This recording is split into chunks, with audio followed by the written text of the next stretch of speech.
네, 안녕하세요. 유그TV입니다.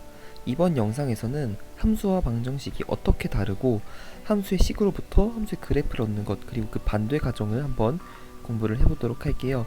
우선 함수가 무엇인지 먼저 알아보도록 할 텐데, 함수는 정의역 x로부터 공역 y로 어떤 정의역의 원소 x를 공역의 원소 y로 바꿔주는 것을 함수라고 합니다. 이것을 y는 fx라고 표현을 많이 하죠.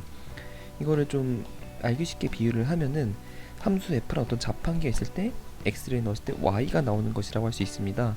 그러니까 즉 이것은 다시 말하면은 x와 y의 관계식이 함수다, 이렇게 말을 할 수가 있겠네요.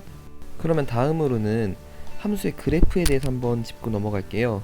함수의 그래프는 x와 y의 관계를 눈에 보이게 시각화해서 나타낸 것이라고 할 수 있습니다. 이 x와 y 관계를 아까 함수라고 말씀을 드렸는데, 그러니까 함수의 그래프란 함수를 눈에 보이는 형태로 바꿔준 것이라고 말을 해줄 수가 있겠네요. 그러면은 함수의 그래프는 식에 대한 모든 정보를 포함을 하고 있어야겠죠? 무슨 말이냐면은 그래프만 봐도 식이 어떤지 다 알아야 된다는 뜻이에요. 그러니까 그래프를 통해서 함수의 식을 유추해낼 수가 있고 그 반대도 가능하단 말이 되는 거예요. 그럼 첫 번째로 1차 함수에 대해서 한번 살펴보면은, 우선 1차 함수는 여러분들이 다들 알다시피 이런 직선 형태의 그래프를 갖는데, 이게 무슨 뜻이냐면은 y의 변화량이 x의 변화량에 비례해서 증가한다는 뜻이 됩니다. 그러니까 y의 변화량을 델타 y, x의 변화량을 델타 x라고 하면은 y의 변화량이 x의 변화량에 비례할 거고, 그 x와 y의 변화량의 b가 기울기와 같겠죠? 이게 항상 일정한 게 1차 함수의 특징이라고 할 수 있습니다. 그럼 1차 함수의 그래프를 알기 위해서는 저 기울기가 뭔지 알아야겠죠, 일단. 그리고 두 번째로는 어느 한 점, 지난 한 점을 알아야지 1차 함수의 그래프를 온전히 알 수가 있어요. 기울기를 a, 지난 한 점을 b, c라고 한다면은 y는 a의 x 빼기 b 더하기 c, 이렇게 함수의 식을 구해줄 수가 있겠죠. 그러면은 2차 함수로 넘어가기 전에 방정식이 뭔지 한번 짚고 넘어가 보도록 할게요. 방정식이 뭐죠? 우선 예시를 하나 들면은 이런 3차 함수 fx랑 y는 x가 있다고 한번 해볼게요.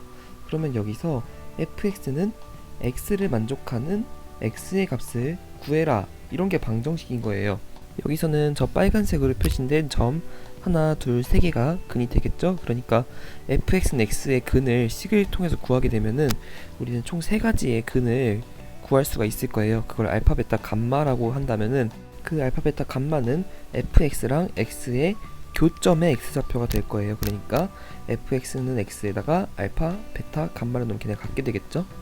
그러면은 함수랑 x랑 y의 관계식을 나타내는 말이고, 여기에는 근이라는 개념이 존재할 수가 없어요. 그러니까 함수의 근을 구해라 라는 문장은 틀린 문장입니다. 그럼 방정식은 어떤 거냐면은, 함수 y는 fx에 대해서 fx는 0의 근을 구하라, 여기서 fx는 0이 방정식인 거고, 이 방정식은 저 방정식을 만족하는 x를 찾아라 라는 게 되는 거예요. 그러면은 이미의 함수 y는 fx에 대해서 이 함수 fx는 0의 방정식을 구해라 라는 얘기는 y는 fx가 x축과 만나는 점이 저 방정식의 해가 되겠습니다. 그럼 두 번째로 이제 다시 2차 함수로 돌아와 볼게요.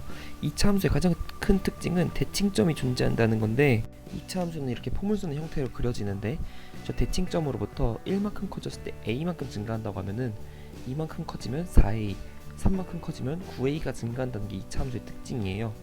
그러면은 2차 함수의 그래프로부터 2차 함수의 식을 얻기 위해서는 첫 번째, 대칭점이 어딘지 알면 구할 수 있어요. 대칭점은 b, c라 하면은 이런 식으로 2차식을 구해줄 수가 있죠.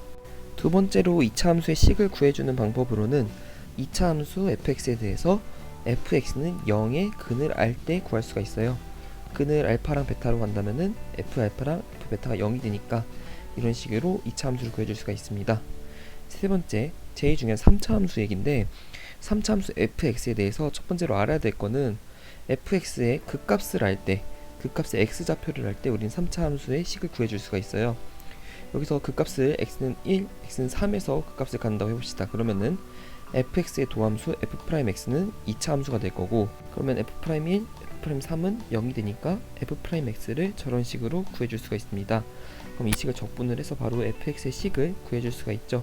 이런 식으로 극값을 알 때 fx의 식을 쉽게 구해줄 수가 있습니다. 그러면은 두 번째로는 fx는 0의 근을 알 때 구할 수가 있는데, 우선 그 전에 3차 함수의 근의 개수가 뭐를 가질 수 있는지 알아보면은 우선 3개를 가질 수 있죠. 저런 식으로. 그리고 2개를 가질 수 있는데 이때는 하나가 접해야 돼요. 그리고 하나를 구할 수가 있는데 그때는 그래프의 모양이 이렇게 됩니다. 그럼 우선 처음으로 근이 3개일 때를 한번 알아보면은, 함수의 그래프는 이런 식으로 나타낼 수가 있을 거고, 근을 알파, 베타, 감마로 하면은 fx는 이렇게 구해줄 수가 있습니다. 두 번째, 근이 2개 있는 한 점에서 접한다 그랬죠. 그러면 이 접하는 점을 알파, 다른 한 근을 베타라고 한다면은 fx는 x 빼기 베타를 인수로 갖고 다른 2차식을 인수로 가져야 되는데, 얘는 알파를 중근으로 가져야 되니까 fx는 이렇게 될 겁니다. 그럼 마지막으로 근이 1개일 때는 어떤 알파를 근으로 가져야 되니까 fx는 x 빼기 알파를 인수로 가져야겠죠. 그리고 2차식을 하나 더 인수로 가져야 되는데, 이 2차식은 근을 가지면 안 되니까 판별식이 0보다 작은 2차식이어야 됩니다. 오늘 이 함수의 식으로부터 그래프를 그리는 영상을 왜 찍게 됐냐면은, 저번에 제가 올렸던 이번 수능 나형 30번 문항에서의 문제를 해결할 때 필요하기 때문인데, 이 fx 빼기 x가 0이 실근이 2개라고 한다면은 아까 봤듯이 실근이 2개일 때는 어느 한 점에서 접하는 점이 있어야 된다는 뜻입니다. 그러니까 fx 빼기 x의 그래프를 그려봤을 때 알파랑 중근 베타가 존재해서 이런 식으로 함수 fx 빼기 x를 구해줄 수가 있습니다. 그러면은 3차 함수 얘기를 다시 정리를 해보면은, 근이 3개일 때 알파, 베타, 감마 이렇게 3개일 때는 f 알파가 0, f 베타가 0, f 감마가 0이 되어야 되니까 fx는 x 빼기 알파 곱하기 x 빼기 베타 그리고 x 빼기 감마가 되겠습니다. 그리고 마지막으로 3차 함수의 근이 2개일 때는 한근 알파와 중근 베타를 가질 때 x 빼기 알파를 근으로 갖고 베타를 중근으로 가져야 되니까 x 빼기 베타의 제곱이 이 2차 함수의 식이 되겠습니다. 네, 오늘 준비한 강의는 여기까지입니다. 3차 함수의 근의 개수와 그 근으로부터 식을 구하는 방법, 그리고 그 값으로부터 식을 구하는 방법을 알려드렸는데, 반대로 식을 알 때 그래프를 그릴 수도 있겠죠. x가 근이 어디고 x의 극값이 좌표가 어디냐에 따라서 3차 함수의 그래프를 그리는 것도 가능하니까 이 연습들을 충분히 한다면은 아까 그 이번 수능 30번 같은 문제는 어렵지 않게 해결하실 수 있을 겁니다. 네, 오늘도 긴 영상 시청해주셔서 감사합니다. 다음에 더 재밌고 유익한 강의로 돌아오도록 하겠습니다. 그럼 안녕.